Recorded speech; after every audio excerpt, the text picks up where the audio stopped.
Grandma lied to get me home for Christmas. Now I'm falling for the single father living beside her. Welcome to True Soul Narratives, where every story carries a heartbeat, love, betrayal, kindness, forgiveness, and the courage to start again. Before we start, comment below and let us know where you're watching from. Enjoy the story. You lied. Brooklyn's voice cracked with fury and disbelief as she stood in her grandmother's cozy living room, hands shaking. "You're not sick at all. Why would you do this?" Iris sat calmly in her favorite armchair, a mischievous smile playing at her lips, looking healthier than Brooklyn had seen her in years. No guilt, no shame, just that infuriating twinkle in her 75-year-old eyes. "Because you needed to come home, sweetheart," Iris said simply, "and you needed to meet him." She pointed to the window where outside in the glow of Christmas lights, a man was building a snowman with a little girl. They were laughing, their breath visible in the cold air, the child's joy echoing even through the glass. Brooklyn turned, furious words dying on her lips as she saw him for the first time. Really saw him. "Who is that?" she whispered, her anger momentarily forgotten. "The reason I've been praying you'd come home for Christmas," Iris answered. What Grandma's matchmaking scheme revealed would heal two broken hearts and prove that sometimes the wisest love comes from those who've lived the longest. But to understand why Grandma Iris orchestrated this elaborate lie, we need to go back to 2 weeks earlier. Brooklyn Hayes was 31 years old and she was drowning.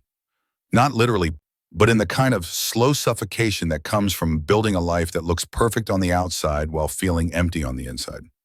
She was a marketing executive in Chicago, successful by every measurable standard. Corner office, six-figure salary, respect from colleagues who feared her sharp mind and sharper tongue. But she was alone, completely, devastatingly alone. And she convinced herself that's exactly how she wanted it. Brooklyn hadn't been home to her small Vermont town in 3 years. 3 years of excuses, of canceled visits, of promising Grandma Iris she'd come soon. Just not this month, not this season. Work is too crazy. Maybe next time. The truth was simpler and more painful. Home reminded her of everything she'd lost. Her parents, who died in a car accident when she was 12. The childhood innocence that died with them. The ability to trust that anyone would stay. Brooklyn hadn't dated seriously in 5 years, not since her ex-fiancé Marcus had cheated with her best friend and shattered what little faith she had left in love. She'd thrown herself into work after that, climbing the corporate ladder with ruthless efficiency, filling every hour so she wouldn't have to feel the gaping loneliness that waited in the quiet moments. Her grandmother Iris called every week without fail. Every Sunday at 3 o'clock, Brooklyn's phone would ring, and she'd answer while reviewing reports or answering emails, half present, making the appropriate sounds while Iris talked about the neighbors, the weather, the way the maple trees looked in autumn. "Brooklyn, when are you coming home?" Iris would ask, her voice gentle but insistent. "Soon, Grandma, I promise. Just have this big campaign launching, and then the merger, and then year-end reviews. Always something, always an excuse." Iris would sigh but never push, until 2 weeks before Christmas when everything changed. Brooklyn was in a meeting, phone on silent, when the calls started coming. 1, 2, 5 missed calls from a Vermont number she didn't recognize. Then a voicemail that made her blood run cold. "This is Margaret Chen. Dr. Chen, your grandmother's neighbor. Iris collapsed this morning. She's at Pinewood Memorial Hospital. The doctors are with her now, but you need to come home." Brooklyn's heart stopped. Actually stopped, or felt like it did. Everything in the conference room fading to white noise as panic crashed over her. Grandma Iris had raised her after her parents died. 15 years old and suddenly responsible for a grieving 12-year-old, Iris had stepped in without hesitation. Became mother and father and grandmother all at once. Taught Brooklyn how to drive, how to do taxes, how to survive heartbreak. She was the only family Brooklyn had left, the only person who loved her unconditionally. And Brooklyn had stayed away for 3 years because she was too scared, too broken, too selfish to face the memories that town held. Brooklyn left the meeting without explanation, drove home, threw clothes into a suitcase with shaking hands, booked the first flight to Burlington, Sent emails canceling everything for the foreseeable future. Her boss called, confused and irritated. Brooklyn, we need you here for the Morrison presentation. Brooklyn hung up on him. Nothing mattered except getting home. The flight felt endless. Then the drive from Burlington to Pinewood through a snowstorm that turned the highway into a white blur. Brooklyn's hands gripped the steering wheel, tears she'd been holding back for hours finally falling. Please be okay. Please. I'm sorry I stayed away. I'm sorry. Just please be okay. Pinewood Memorial Hospital smelled like antiseptic and old coffee. Brooklyn burst through the doors, demanded to know where Iris was, followed a nurse down sterile hallways to a room where her grandmother lay small and frail in a hospital bed. Brooklyn had never seen Iris look frail before. She'd always been this unstoppable force, baking pies and tending gardens and fixing everything that broke with determination and duct tape. But now she looked 75, vulnerable, mortal. The doctor came in, a kind-faced woman in her 50s who explained in gentle tones, "Your grandmother is stable now. Her heart is weak. She needs rest, low stress, and someone watching her for the foreseeable future." "How long?" Brooklyn asked, her voice barely steady. "At least through the holidays. Maybe longer. We'll monitor her progress." Brooklyn nodded, already making plans, already rearranging her entire life. "I'll stay, as long as she needs."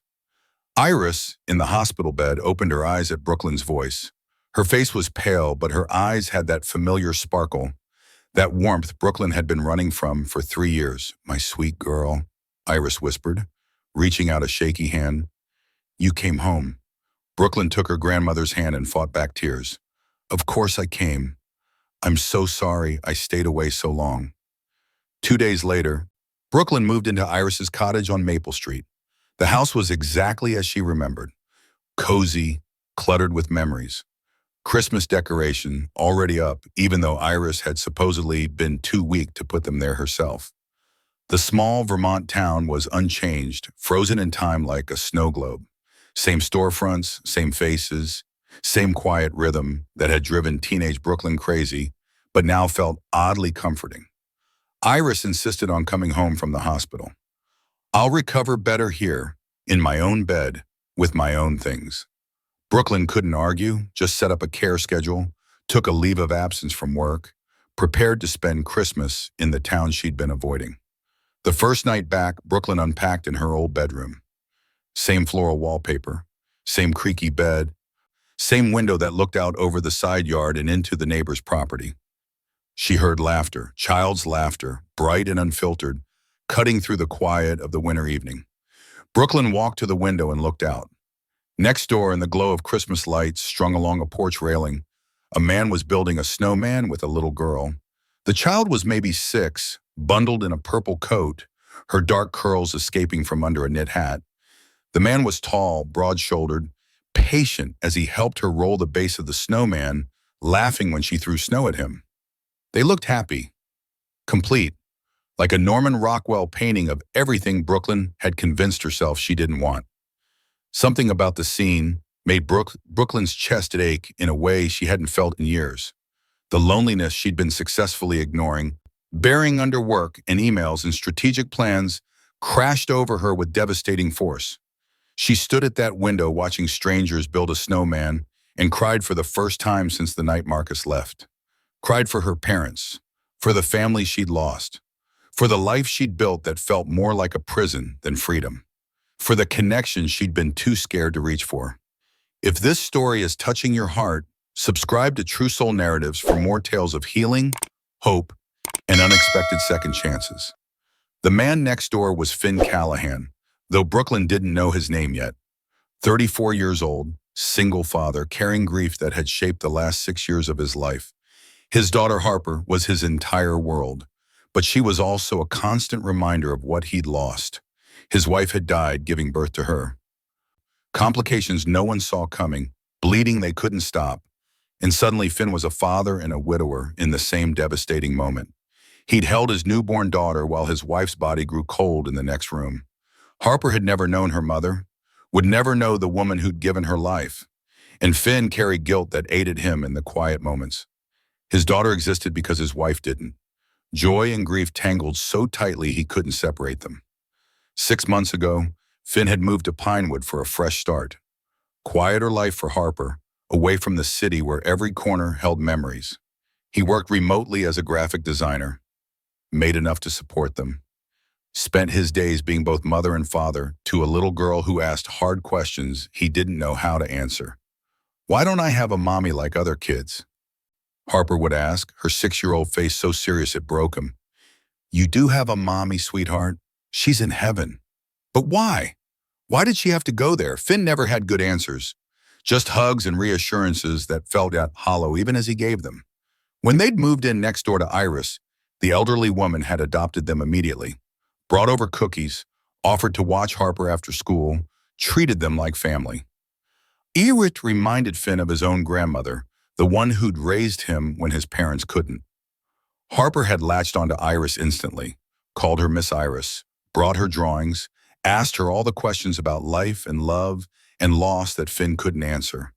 And Iris, with her gentle wisdom and knowing eyes, gave Harper something Finn couldn't: the feeling of having a grandmother, of being part of something bigger than their small, grief-shaped family of two. Harper talked constantly about wanting more family, someone to share daddy with, she'd say, someone to do girl things with, someone who could answer the questions about mommies that made daddy's eyes go sad. Finn's heart broke every time, but he had no idea how to give her what she needed. Had no idea that the answer was about to arrive in the form of a woman who'd been running from love for 5 years, and had no idea that his elderly neighbor had been praying and plotting to bring them together. The next morning, Brooklyn was in Iris's small kitchen making breakfast, scrambling eggs while her grandmother sat at the table pretending to be weaker than she was. Brooklyn was starting to notice things. The way Iris's hand didn't shake when she thought Brooklyn wasn't looking. The way her breathing seemed perfectly fine despite the doctor's dire warnings.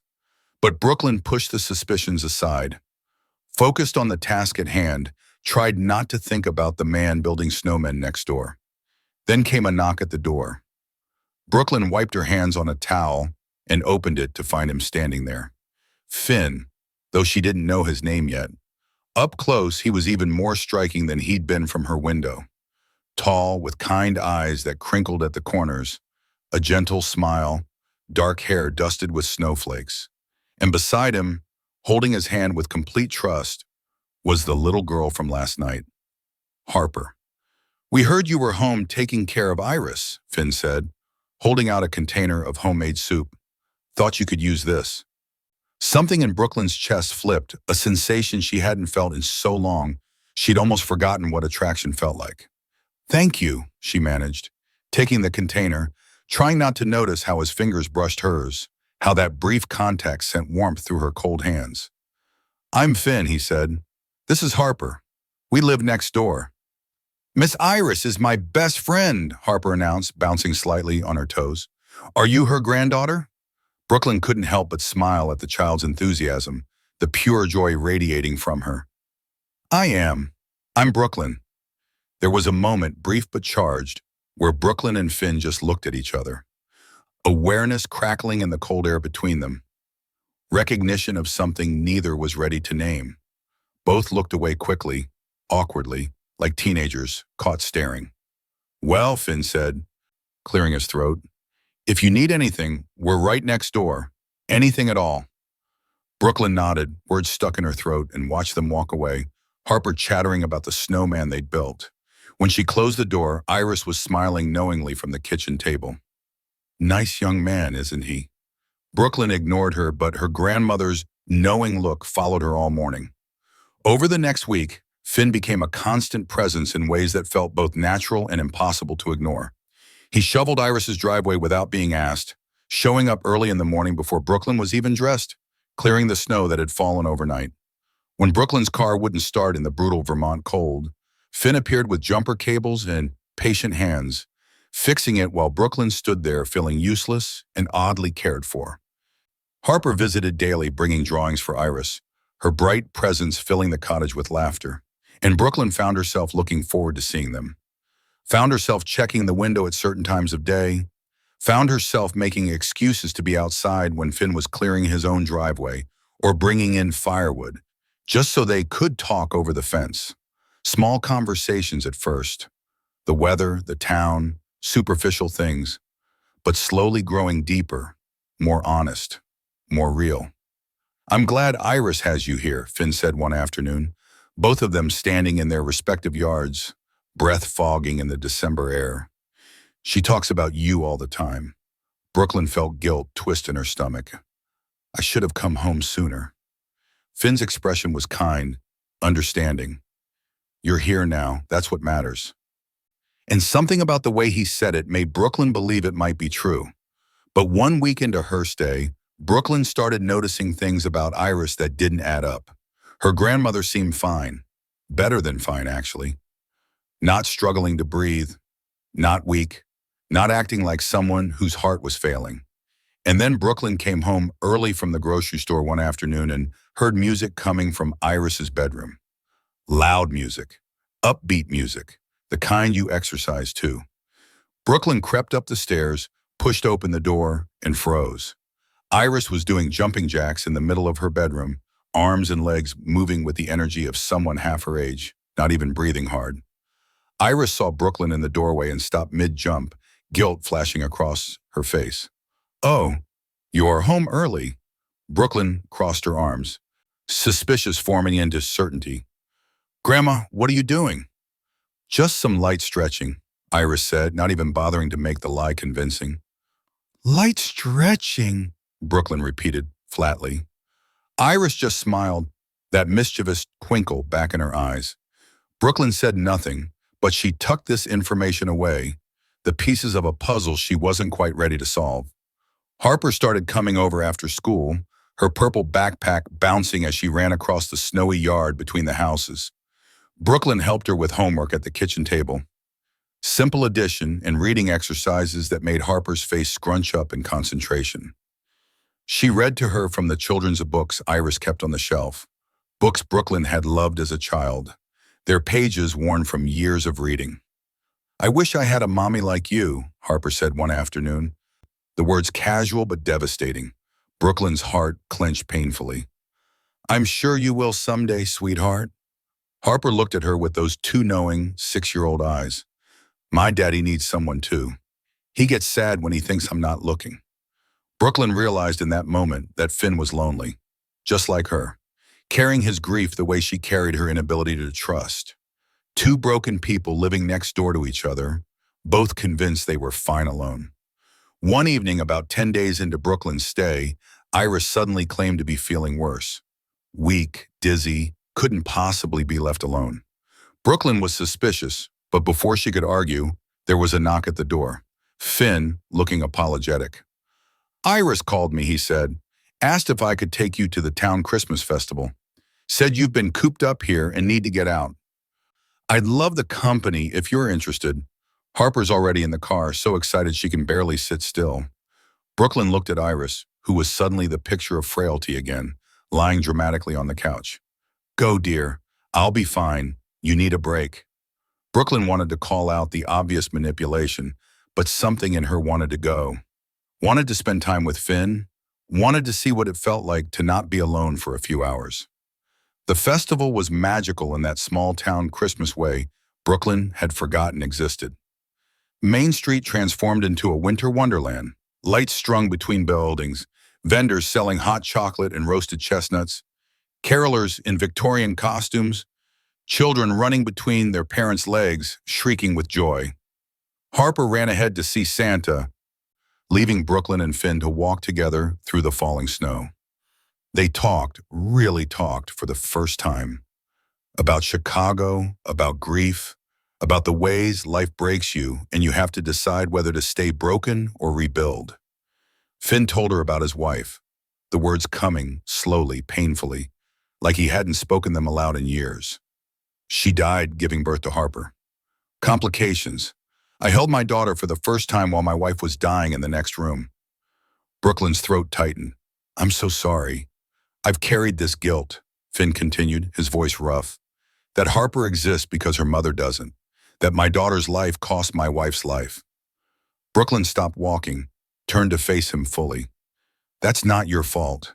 Your wife gave Harper life. That's love, the purest kind. Finn looked at her like she'd said something profound, something that shifted his entire understanding. I haven't talked about this with anyone in years, he admitted. Brooklyn's hand found his, almost without her realizing. I get it. I haven't let anyone close in 5 years. Why? Finn asked gently.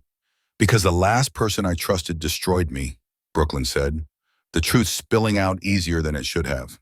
My ex-fiancé. He cheated, made me believe I wasn't enough, never would be enough. And I've been hiding ever since. They stood there in the falling snow, two broken people finally being honest about their brokenness. And Finn didn't let go of her hand, neither did Brooklyn.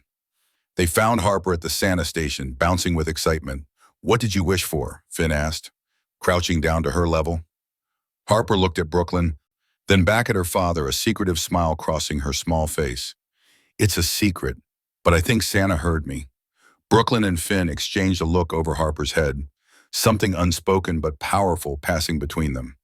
And for the first time in 5 years, Brooklyn felt something that terrified and thrilled her in equal measure. Hope. Brooklyn came home from the festival with her heart full and her mind confused, snowflakes still melting in her hair, the warmth of Finn's hands still imprinted on hers. She opened the door to Iris's cottage and stopped dead. Her grandmother was in the living room doing yoga. Not gentle stretching, full-on yoga. Downward dog, her 75-year-old body bent in a perfect triangle, breathing steady and strong, completely unaware Brooklyn had walked in. Grandma, Brooklyn said, her voice sharp. What are you doing? Iris startled, nearly toppling over, catching herself and straightening up with a guilty expression that would have been comical if Brooklyn wasn't so furious. Oh, I was just stretching. Brooklyn crossed her arms, every suspicion from the past week crystallizing into certainty. You're not sick at all, are you? It wasn't a question. Iris sighed, the pretense falling away like a discarded coat. She sat down heavily on the couch, suddenly looking every one of her 75 years. No, sweetheart, I'm perfectly healthy. Brooklyn exploded. You lied. You made me think you were dying. I canceled my entire life, Grandma. I thought I was going to lose you. I had to get you home somehow. Iris shot back, her voice rising to match Brooklyn's. Why? Brooklyn shouted. Why would you do this? Iris stood up, crossed the room, and pulled Brooklyn down to sit beside her on the couch. Her hands, strong and steady, not the shaking hands of a sick woman, gripped with Brooklyn's. Because you've been dying, Brooklyn. Not physically, but your heart, your soul, everything that made you you. Brooklyn tried to pull away, but Iris held firm. You've been hiding in that city for 3 years, avoiding life, avoiding love, avoiding anything that might make you feel something. Working yourself to exhaustion so you don't have to deal with how lonely you are. That's not, Brooklyn started. But her voice broke. It is, Iris said gently, tears filling her eyes now. I've watched you fade, sweetheart. Watched my vibrant, beautiful granddaughter become a ghost. You stopped coming home. Stopped calling, except out of obligation. Stopped living. Brooklyn was crying now, the anger draining away, leaving only the truth underneath. I'm 75 years old, Iris continued, her voice shaking. I don't have forever, and I couldn't die knowing you were alone, knowing you'd given up on happiness, knowing you'd let one terrible man steal your ability to trust anyone ever again. She pointed to the window where Finn's house was visible, Christmas lights twinkling through the darkness. And then 6 months ago, that man moved in next door with his little girl. Both of them carrying grief just like you. Both of them lonely. Both of them needing exactly what you need. And I thought maybe this is why. Maybe this is what I've been praying for. You've been matchmaking, Brooklyn said, understanding dawning with a mix of horror and something that felt dangerously like hope. I've been praying, Iris corrected. There's a difference. Brooklyn wiped at her tears, trying to process, trying to be angry, but feeling the anger slip through her fingers like water. Finn's wife died the day Harper was born, Iris said quietly. He's been a single father ever since, raising that beautiful child alone, carrying guilt that his daughter's life cost his wife's life. Harper's never known a mother's love. And you, Iris turned Brooklyn's face to look at her. You've been so closed off for so long, you've forgotten what any kind of love feels like. I'm scared, Grandma, Brooklyn whispered. I'm terrified. I know, sweetheart, Iris said, pulling Brooklyn into a hug. But you can't let fear keep you from living. That's not living, that's just surviving. Finn is a good man, Iris continued. Harper is a special, wonderful child who needs someone exactly like you. And you, she pulled back to look Brooklyn in the eyes. You've been glowing for the first time in years. I see the way you look at him, the way he looks at you. Don't let this pass by because you're afraid. Don't make the same mistake I made. Brooklyn blinked. What mistake? Iris smiled sadly. There was a man years ago, after your grandfather died, a good man who wanted to build a life with me. And I said no because I was scared, because I thought loving and losing once was enough for a lifetime. She touched Brooklyn's cheek. I've regretted that decision every day since. Don't be me. Don't let fear win. That night, Brooklyn sat alone in her childhood bedroom, staring at a photograph on her nightstand. Her and Iris when Brooklyn was 10, both of them laughing at something long forgotten, joy captured in that frozen moment. Brooklyn realized Iris was right. She had been just existing, going through motions, building a life that looked successful but felt empty. And in just 2 weeks home, she'd felt more alive than she had in 5 years. She was falling for Finn. She could admit that now. Falling for his gentleness, his strength, the way he loved his daughter with his whole heart. And she already loved Harper. Loved the way the little girl asked impossible questions. Loved her drawings and her laughter, and the way she looked at Brooklyn like she was someone special. But terror gripped her. What if it went wrong? What if she opened her heart and it got destroyed again?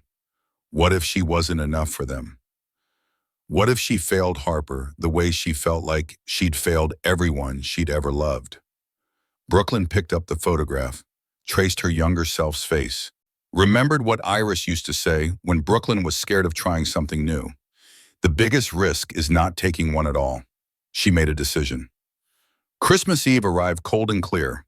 Brooklyn knocked on Finn's door, her heart pounding so hard she thought it might burst through her chest. Harper was at a friend's house for a sleepover.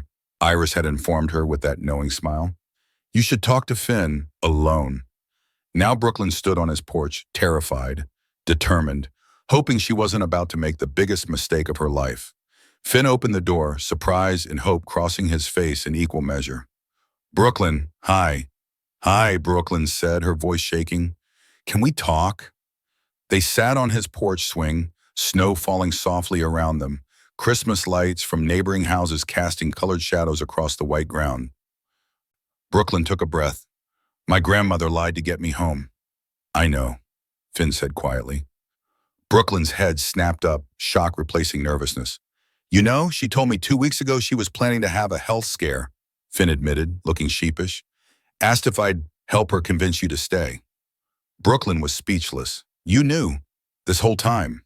Finn nodded. I said yes because she said you needed to remember what home felt like. And because I wanted to meet you. He pulled out his phone, showed her a photo.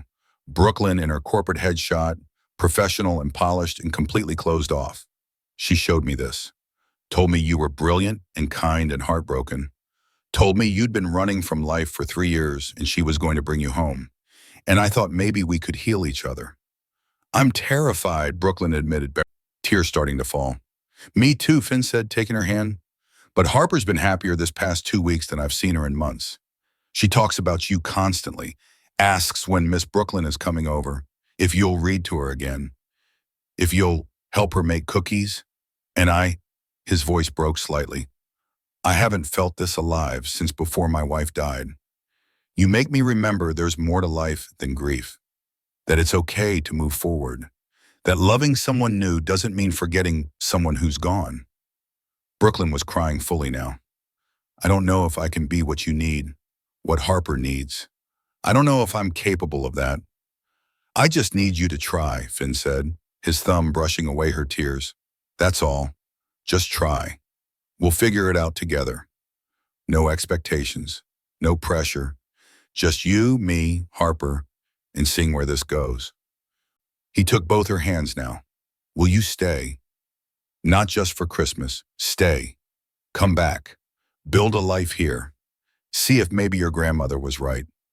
Brooklyn thought about her empty Chicago apartment, thought about Iris's mischievous smile and profound wisdom, thought about Harper asking for a mommy, thought about the way Finn looked at her like she was worth the risk. Yes, she whispered. I'll stay. Finn's face broke into a smile, genuine and unguarded and full of hope. They leaned toward each other slowly, giving each other time to change their minds, time to run. Neither ran. The kiss was soft, tentative, full of promise and fear, and the fragile hope that maybe, just maybe, broken hearts could heal each other. The snow fell around them, Christmas lights twinkled, and somewhere in the cottage next door, an elderly woman smiled and whispered a prayer of thanks. Christmas morning arrived with the kind of magic that only happens in small towns where everyone still believes. Brooklyn woke up in her childhood room, disoriented for a moment, then smiling as she remembered.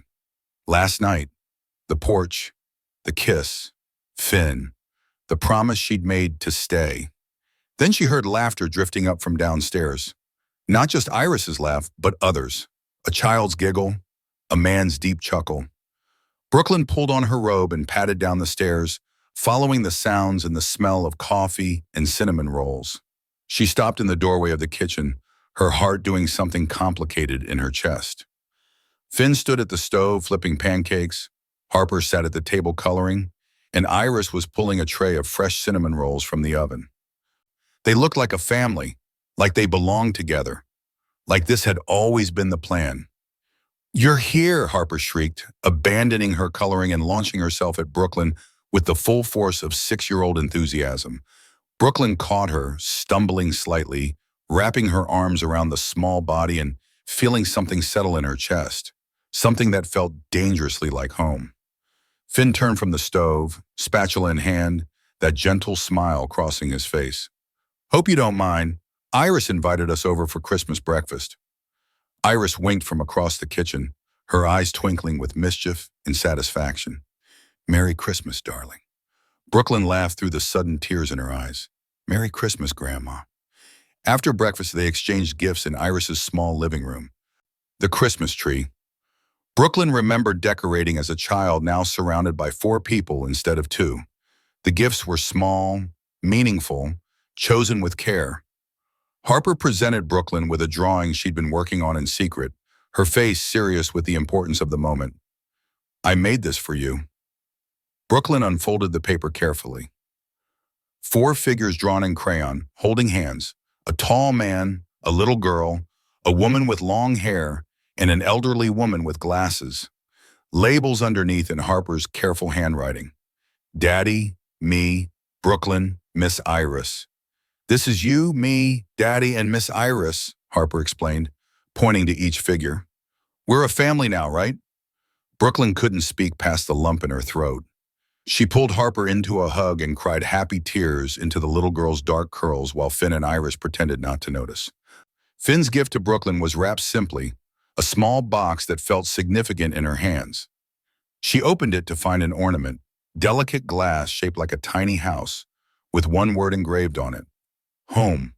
Wherever you are is home, Finn said quietly, his eyes holding hers. Brooklyn hung the ornament on the tree with shaking hands, right in the center where she could see it, and knew she'd made the right choice. Knew that staying wasn't giving up her life in Chicago. It was finally starting to live. If this story reminded you that family isn't always blood and home isn't always a place, subscribe to True Soul Narratives for more heartwarming tales of second chances and unexpected miracles. 6 months passed in a blur of seasons changing and hearts healing. Brooklyn moved home permanently, negotiated remote work with her company, set up a small office in Iris's cottage. She and Finn were together, taking it slow but steady, building something real and solid and unrushed. No dramatic declarations, no pressure, just coffee in the mornings, dinners together most nights.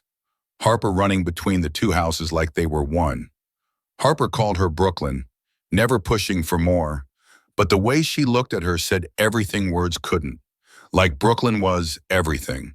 Like she'd been waiting for her all along. One evening in late April, Brooklyn was helping Harper with homework when the little girl looked up, suddenly serious. "Brooklyn, will you come to my school thing?" "What school thing, sweetheart?" "Mother's Day tea. Everyone brings their mom." Harper's voice got smaller, her eyes dropping to her worksheet. "I don't have a mom, but could you come?" "Maybe." "If you're not busy?" Brooklyn's heart didn't just clench. It exploded, shattered, reformed around this child who was asking her to fill a space that had been empty for 6 years. "I would be honored," Brooklyn said, her voice thick with emotion. "Really?" Harper's face lit up like Christmas morning. "Really?" From the doorway, Finn stood watching, tears streaming down his face. He'd been listening, had heard his daughter ask for what he'd been too scared to hope for. That night, after Harper was asleep, Finn and Brooklyn sat on his porch swing, the place that had become theirs over the past 6 months. "Harper loves you," Finn said. "I love her too," Brooklyn replied. "And you, I love you too." "Move in with us," Finn said suddenly, turning to face her fully. "Be part of this family, for real. Not just visiting, not just helping out. Actually be here. Be ours." Brooklyn looked across the yard at Iris's cottage, where lights glowed warm in the windows. She could see her grandmother's silhouette in the window, watching them. Iris saw Brooklyn looking and gave an enthusiastic thumbs up. Brooklyn laughed, the sound carrying across the quiet evening. "Your matchmaking grandmother won't rest until we're married, you know that, right?" "She's your grandmother too now," Finn said with a smile. "And would that be so bad?" Marriage. Brooklyn looked at him.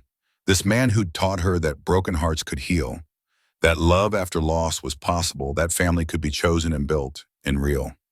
She kissed him, soft and sure. "Ask me again in 6 months." "Deal," Finn said, pulling her close. And across the yard, Iris closed her curtains with a satisfied smile, whispering another prayer of thanks. Sometimes the people who love us most see what we can't see ourselves. That we're worthy of love, that we deserve happiness, that healing is possible even when we've convinced ourselves it's not. Grandma Iris lied to get Brooklyn home, orchestrated an elaborate scheme that could have backfired spectacularly, manipulated circumstances with the audacity only a 75-year-old woman who's lived long enough to know better can possess. But in doing so, she gave her granddaughter the greatest gift, a second chance at the family Brooklyn thought she'd lost. Proof that running from love doesn't protect you, it just makes you lonely. And evidence that sometimes the best Christmas miracles come wrapped in a grandmother's scheming heart. Would you forgive a lie like this if it brought you home to love? Let us know in the comments and rate this story from 0 to 10. Brooklyn never went back to Chicago, except to pack up her apartment and officially resign. She moved into Finn's house that summer, her belongings mixing with his and Harper's, until you couldn't tell where one person ended and another began. Iris's cottage stayed exactly as it was, right next door, the elderly woman who'd started it all, watching her granddaughter finally live. And on Christmas morning, 1 year after the lie that changed everything, they all gathered again in Iris's kitchen. Brooklyn, Finn, Harper, and Iris. A family built from grief and schemes and the courage to believe that maybe, just maybe, love was worth the risk. Harper handed Brooklyn another drawing. This one showed 5 figures: Daddy, me, Brooklyn, Miss Iris, and a tiny figure with a question mark. Brooklyn raised an eyebrow. "Who's that?" "That's for next year," Harper said with the confidence of a 7-year-old who knew secrets. "Maybe a baby brother or sister." Finn choked on his coffee. Brooklyn blushed, and Iris just smiled, because some miracles take planning and others just take time.